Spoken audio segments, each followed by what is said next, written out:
Graça e paz, meus irmãos, tudo bem? Como é que vocês estão nesse final de dia e início de tarde? Que a graça e a paz do Senhor Jesus esteja abundantemente sendo derramada sobre a sua vida, sobre a sua família, em nome de Jesus. A palavra do Senhor diz no Salmo 118, verso 24: Este é o dia que o Senhor fez, alegremo-nos e regozijemo-nos nele. Amém? Nós vamos estar dando prosseguimento, a nossa maratona Sermão do Monte. E eu quero meditar com vocês nesta manhã, início de tarde, final de manhã, início de tarde, em Mateus capítulo 6, os versículos 14 e 15. Amém?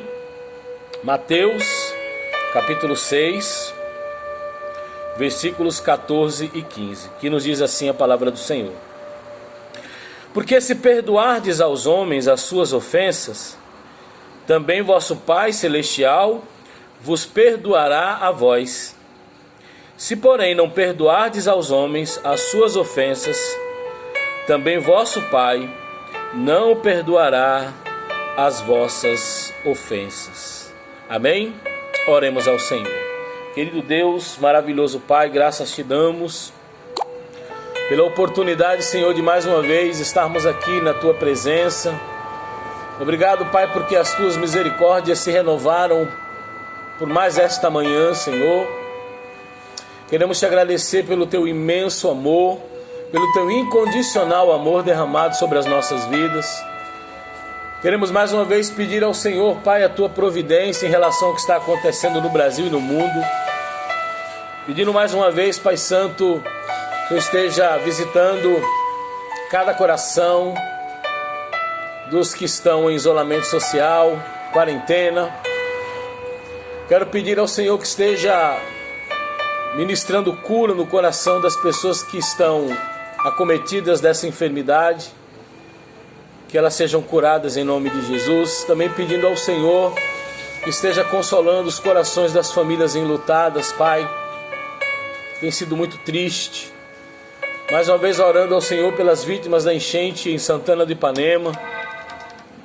Mais uma vez também pedindo ao Senhor, em nome de Jesus, que esteja fortalecendo a Tua igreja, colocando ânimo, vigor, colocando, Pai, cada vez mais no coração do Teu povo o sentimento, o desejo de buscar mais e mais e mais ao Senhor, enquanto ainda se pode achá-lo, e invocar ao Senhor enquanto o Senhor está perto. Pai, nos abençoe nesta reflexão. Mais uma vez queremos te agradecer por tudo. Abençoe esta família, esteja provendo na vida dessa família que nos assiste tudo que elas necessitam, que nada vos falte, Pai. Obrigado por tudo, ser com a Tua igreja, é o que nós te pedimos em nome de Jesus. Amém. Louvado e engrandecido seja o santo nome do Senhor. Amados irmãos, Jesus, a partir do verso 5 até o verso de número 13, ele vai trabalhar a questão do aspecto da oração, de como essa oração deve ser dedicada a Deus e quais os elementos que devem conter numa oração que de fato é aceita por Deus. Mas nos versos 14 e 15, Jesus volta a tratar de um assunto que ele coloca no rol de itens necessários para a oração eficaz: o aspecto do perdão. É necessário entender que os judeus, eles não compreendiam o perdão da forma como nós compreendemos hoje. É importante lembrar que na época em que Jesus pregou esse Sermão do Monte, e na época, na verdade, de todo o Novo Testamento, que vai de Mateus a Apocalipse, ele não existia. Os judeus tinham o Antigo Testamento. Então, tem muitas passagens bíblicas que a gente olha hoje e diz, mas como é que eles agiram dessa forma? Como eles pensaram isso? Como eles puderam ter essa atitude? Eles não tinham a graça. A graça, ela começou a ser manifesta através deles. Eles foram os primeiros receptores da graça. Eles tinham o Antigo Testamento. Eles viviam na lei do olho por olho e dente por dente. Então, para o judeu, o perdão, ele era um atributo meramente, ou tão somente, ou grandemente divino. Era um atributo divino. A palavra perdão no Antigo Testamento, existem 3 definições para perdão no Antigo Testamento.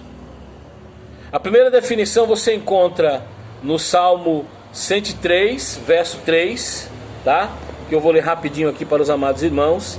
103, verso 3, que diz assim: é Ele que perdoa todas as tuas iniquidades e sara todas as tuas enfermidades. Então os judeus, eles tinham essa concepção. Não, o perdão é um atributo divino. Há uma outra definição para perdão, e esse perdão aqui no Salmo 103 é no aspecto de perdoar,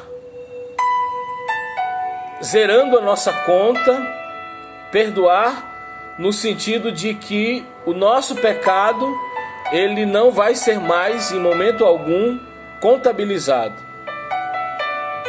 Nós temos um outro sentido para perdão, que isso nós vemos escrito em Gênesis capítulo 50, quando o seu filho, quando Jacó, conversando com José, pede para que ele perdoe os seus irmãos, para que ele não faça cair sobre eles o mesmo mal que eles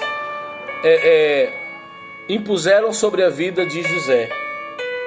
O sentido desse pecado é nassá, que significa levantar e seguir em frente. Então,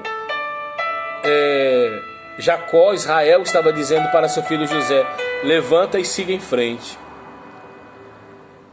Há uma terceira definição para perdão, que é quando Isaías tem aquela visão gloriosa da graça do Senhor, no capítulo 6, que é conhecido como chamamento de Isaías, e ali ele diz: ai de mim, porque estou no meio de um povo de impuros lábios, meus lábios também são impuros, meus olhos viram o Rei, o Senhor dos Exércitos.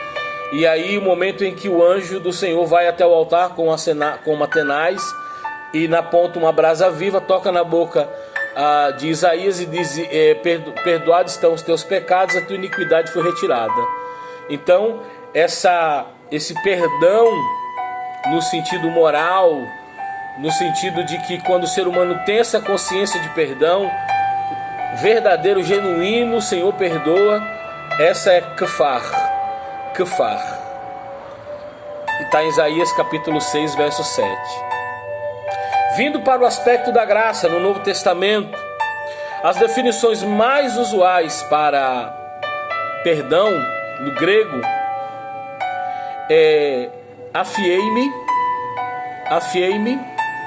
que significa perdoar, remir, deixar ir, liberar o endividado.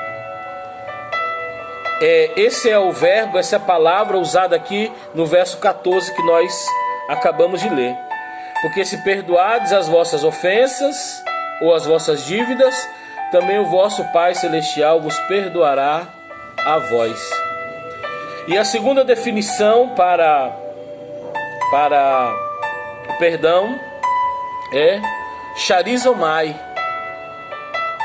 que nós encontramos isso em Colossenses capítulo 3, verso 13.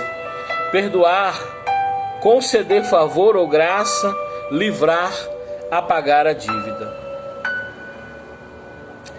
É importante salientar que quando Jesus ele está reunido na mesa com os seus discípulos, na incidência da última ceia celebrada, ele diz para os discípulos assim: e vocês farão as mesmas obras que eu faço, e outras maiores farás.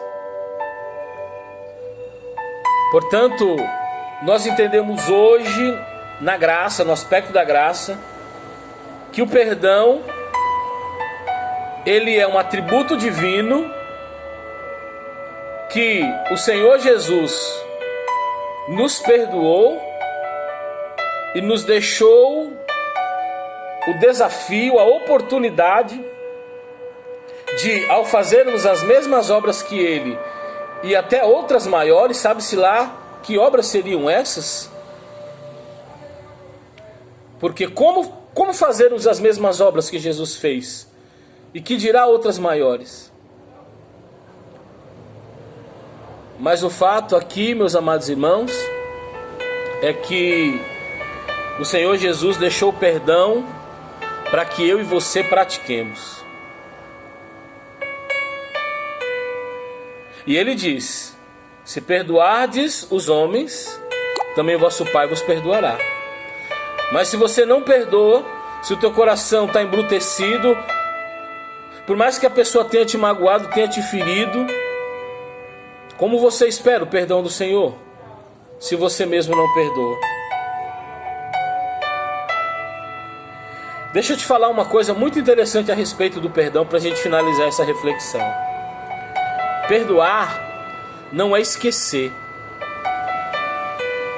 Quando você perdoa alguém que te feriu, que te magoou, que te entristeceu, você não vai sofrer uma espécie de amnésia, entre aspas, santa, e essa amnésia te fará esquecer. Não, isso não vai acontecer. Inclusive até esquecer na Bíblia não é definição de perdão. Todas as palavras que eu mencionei aqui sobre perdão, nenhuma delas tem como adjetivo, como sinônimo, esquecimento. Não. Isso não está na Bíblia. Perdoar. Então, o que seria perdoar, pastor? Perdoar é uma escolha consciente. Quando Deus escolheu nos perdoar, Ele sabia dos nossos pecados. Mas Deus escolheu pelo seu amor incondicional nos perdoar. Quando Jesus nos perdoou na cruz, Ele perdoou a cada um de nós por escolha. E esse mesmo desafio é lançado para as nossas vidas hoje. Igreja do Senhor Jesus, escolha perdoar. E certamente você e eu obteremos também o perdão do Pai. E eu quero finalizar dizendo algo que Jesus fala no capítulo 5, verso 44 do Sermão do Monte. Perdoar é amar e orar por quem nos ofendeu. Mateus 5,44 diz assim: eu, porém, vos digo, amai a vossos inimigos, bendizei os que vos maldizem, fazei bem aos que vos odeiam e orai pelos que vos maltratam e vos perseguem. Ame e ore por quem te ofendeu. Perdoar é fonte de paz. Lá em Atos capítulo 6, quando levaram Estevão de forma injusta, contrataram pessoas para acusar Estevão injustamente.